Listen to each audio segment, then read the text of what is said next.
Então somente guardai-vos das coisas condenadas, para que, tendo-as vós condenado, não as tomeis, e assim torneis maldito o arraial de Israel e o confundais. Porém, toda a prata e ouro e utensílios de bronze e de ferro serão consagrados ao Senhor e irão para o seu tesouro. Amém? Então aqui Josué e todo o povo de Israel, eles estavam à porta, eles estavam a um passo de conquistar a cidade de Jericó, que seria a primeira cidade, ou melhor dizendo, que foi a primeira cidade conquistada pelo povo de Israel, quando eles foram tomar Canaã, a terra prometida, a terra que mana leite e mel. Amém? Mas aqui o Senhor deu uma ordem específica: quando vocês entrarem em Jericó, não tomem nada da cidade, não peguem nada para si. E todo o ouro, e toda a prata, e todo o bronze que vocês acharem lá, entreguem no tesouro da casa do Senhor. Amém? Então a primeira cidade que eles conquistaram não era para eles ganharem nada ali financeiramente falando, mas todo o ouro e prata era para eles entregarem ao Senhor. Por quê? Porque aqui tem um princípio de prioridade, de primícia, de colocar Deus em primeiro lugar, de colocar Deus acima de todas as coisas. Amém? Mas o problema é que um homem chamado Acã, ele pega algumas coisas de Jericó e ele esconde embaixo da sua tenda. Ele esconde e não conta para ninguém. Ele quebra o mandamento de Deus. Então o povo entra em Jericó, conquista Jericó, amém. E agora o povo vai conquistar a segunda cidade, a cidade chamada Ai. Porém, quando eles vão a Ai, eles encontram ali um povo pequeno, um povo sem muita força. Então Josué nem envia o exército todo. Porém, na primeira investida de Israel contra Ai, Israel é derrotado. Por que Israel é derrotado? Porque Acã tinha quebrado a palavra de Deus. E quem dá a vitória para o povo de Deus não é a força do seu próprio braço, mas é a força do braço de Deus. Então, o povo desobedeceu. Como é que Deus os abençoaria? Como é que Deus venceria a guerra por eles? Então não houve vitória, houve derrota, houve vergonha. Por quê? Porque eles estavam em desobediência. Mas então o Senhor fala isso para Josué e diz: olha, um homem aqui pegou coisas, quebrou a minha palavra, e eles vão e fazem todo aquele processo que eles tinham de chamar uma tribo, de chamar as famílias, e vai até que cheguem a Acã. E Acã reconhece o seu erro, ele reconhece o seu pecado e ele é morto, certo? E agora aquelas coisas que Acã tinha pego e que ele não deveria ter pego ficam para trás. E o povo de Israel avança novamente para conquistar Ai. E agora eles conseguem, em Josué capítulo 8. Por quê? Porque agora eles obedeceram o que nós acabamos de ler em Josué capítulo 6, versículo 18 e 19. Então a palavra que eu tenho para dizer aqui para a igreja é que para nós avançarmos e para nós conquistarmos coisas novas que Deus tem para nós, nós precisamos deixar outras coisas para trás. Nós precisamos andar em obediência, em conformidade com a palavra de Deus e com o direcionamento que Deus já deu para nós. A Bíblia diz no livro de Gênesis, capítulo 41, versículos 51 e 52, que José teve 2 filhos. O primeiro filho de José, Manassés, que significa: e Deus me fez esquecer do sofrimento que tive na casa do meu pai. E o segundo filho, Efraim, e Deus me fez prosperar na terra estranha. Então primeiro nasce Manassés, Deus me fez esquecer, Deus me fez deixar para trás. Para quê? Para depois nascer Efraim, Deus me fez prosperar. Amém. Então primeiro nós precisamos gerar um esquecimento do passado, das frustrações, das decepções. Para quê? Para que a gente possa avançar e Deus nos prosperar, e Deus nos abençoar, e nós vivermos a vontade de Deus nessa terra. Amém. A Bíblia diz que Deus é um Deus que faz todas as coisas novas. Deus não é um Deus que faz as coisas repetidas. Deus não é um Deus que faz cópia. Quem copia tudo que Deus faz, só que de maneira inversa, é o diabo. Mas Deus faz as coisas novas. Porém Jesus, ele diz que odres velhos não suportam vinho novo. Então, para ser derramado um vinho novo, precisa de um odre novo. Para ser colocado uma costura nova, precisa de um pano novo. Então, para nós recebermos algo novo da parte de Deus, primeiro nós precisamos ser pessoas novas, pessoas transformadas, pessoas lapidadas, pessoas moldadas pela mão do oleiro, como diz ali em Jeremias 18, se eu não me engano. Amém? Vocês estão conseguindo me entender? Amém. Então, às vezes a gente vem aqui na igreja, meus irmãos, e fica aqui o culto de oração todo clamando a Deus por uma bênção, por uma vitória, por uma conquista. E não tem problema nisso, mas nós precisamos também atentar e pedir a Deus para que Ele nos faça alguém novo, para que Ele nos faça uma bênção. Deus não falou para Abraão simplesmente eu vou te abençoar, mas falou: Abraão, seja tu uma bênção. Então nós, mais do que pedirmos algo para Deus sobre bênção, sobre conquista, nós pedimos primeiramente para Ele nos transformar em uma bênção, em um vaso novo. Amém? Amém. Mas nós precisamos esquecer. Paulo disse: esquecendo-me das coisas que ficaram para trás, prossigo para o alvo. E nesse processo nós vamos sendo transformados à imagem e semelhança de Cristo. Amém. Porque nós precisamos ser o que, Biel? Novas criaturas. Sabe o que Deus está falando para alguém aqui? Eu deixei o meu esboço em casa, gente. Eu estou falando que Deus está mandando eu falar aqui. Eu esqueci, eu troquei de blusa, ficou tudo lá em casa. Nós temos que parar de buscar ser a nossa melhor versão.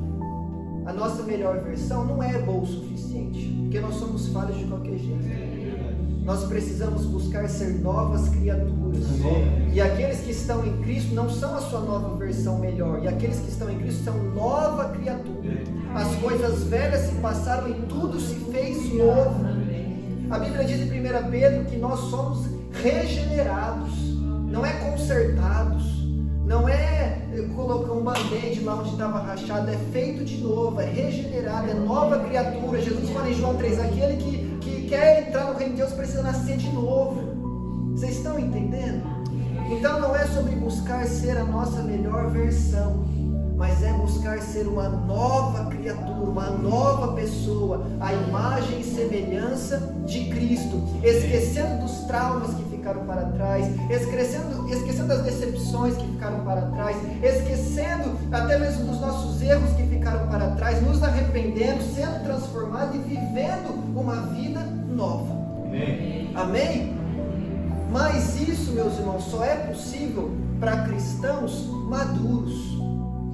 Porque cristãos imaturos não estão dispostos a deixar coisas para trás, a renunciar coisas, a abrir mão de coisas, para avançar pela fé. Nós queremos tudo hoje, tudo agora, tudo na nossa mão. Só que Deus está dizendo que para nós avançarmos, para nós prosseguirmos, para nós irmos em direção ao reino de Deus e a tudo aquilo que Ele tem para nós, nós precisamos abrir mão de algumas coisas. Mas isso só é possível com maturidade.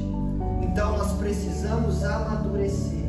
Pessoas que vêm ao culto toda semana, mas vivem reclamando, vivem murmurando, vivem questionando a Deus, não são pessoas maduras na fé. E eu me incluo nisso, pois muitas vezes eu faço isso. Pessoas maduras na fé são pessoas o quê? Que está difícil, está na prova, não nega isso, mas está crendo, está com fé, está firme na rocha, está de pé na palavra de Deus, é fiel em todo tempo. Essas são pessoas maduras na fé, que vão avançar. Amém? Vocês estão me entendendo? Amém. Então, meus irmãos, aquela palavra que todo mundo aqui sabe recitar de cor, Mateus 6,33, buscai em primeiro lugar o reino de Deus e a sua justiça, e as demais coisas serão acrescentadas. Não é talvez, vai ser. Eu quero deixar um testemunho bem breve aqui que aconteceu comigo hoje. Essa semana eu comecei a trabalhar nas entregas do Uber Eats, e se eu não for, eu não recebo nada. E eu trabalhei segunda, trabalhei terça e fui sair para trabalhar ontem. E a Gi está me acompanhando. E eu disse a Gi no carro: Gi, vamos orar. Porque a gente vai sair para trabalhar hoje na quarta, né? No caso ontem. Só que amanhã eu não vou trabalhar, porque amanhã eu quero ir no culto. Então nós vamos priorizar o reino de Deus, eu disse a ela. E vamos orar. E eu orei: Senhor, que o dia de hoje compense o dia de amanhã que eu vou perder. Mas se não compensar, eu vou na tua casa de qualquer jeito, eu disse a Deus. Aí sabe o que aconteceu? No dia de ontem foi o dia que eu mais fiz entrega, foi o dia que eu mais fiz dinheiro. E hoje, quando eu acordei, uma pessoa abençoou a minha vida com uma grande quantia, mais do que eu faço em 2, 3 dias de trabalho. Por quê? Porque eu priorizei o reino de Deus. É porque eu sou bom? É porque eu sou melhor que alguém? Não, não é por causa disso. É porque Ele é bom, é porque Ele é grande, é porque Ele é o dono do ouro, o dono da prata. É porque Ele é Deus. Nós só precisamos obedecer a palavra dEle. Nós só precisamos andar em conformidade com o que está aqui. Nós só precisamos ter o reino de Deus como prioridade. Acã teve como prioridade ajuntar um pouquinho de ouro e prata ali naquele momento e esconder, e ir contra a palavra de Deus. Isso gerou o que? Morte, porque a Bíblia diz que o salário do pecado é a morte, mas o dom gratuito de Deus é a vida eterna. E aqueles que obedeceram a palavra de Deus avançaram e conquistaram Ai e conquistaram outras cidades e então conquistaram a terra de Canaã toda. Então, para nós vivermos as promessas de Deus, para nós chegarmos ao céu, que é o principal, para nós vivermos o melhor de Deus, nós precisamos obedecer a sua palavra, buscar em primeiro lugar o reino de Deus e estar disposto a abrir mão de coisas que desagradam ao Senhor. Se alguém quer vir após mim, negue-se a si mesmo. Tome a sua cruz dia após dia. Não é apenas um dia, não é apenas no domingo, não é apenas no dia que levanta a mão e aceita Jesus, mas é dia após dia e siga. Esse é o chamado de Jesus. Amém? Eu não quero tomar mais tempo, queria só deixar essa breve reflexão para a igreja, que nós possamos buscar em primeiro lugar o reino de Deus. Hoje é o primeiro dia de dezembro. Se nós queremos que esse mês seja o melhor mês do ano, porque o ano ainda não acabou e Deus ainda está trabalhando, nós precisamos nos esquecer do que aconteceu nos outros meses e crer que esse vai ser o melhor mês do ano de 2022, e quando virar o ano vai ser o melhor ano da nossa vida, porque nós temos um Deus que trabalha. A Bíblia diz que Deus trabalha em favor daqueles que nele esperam. Amém? Então vamos esperar no Senhor, porque Ele é fiel, porque Ele é grande, porque Ele é bom e porque Ele é poderoso. Amém? Amém, meu irmão Wander?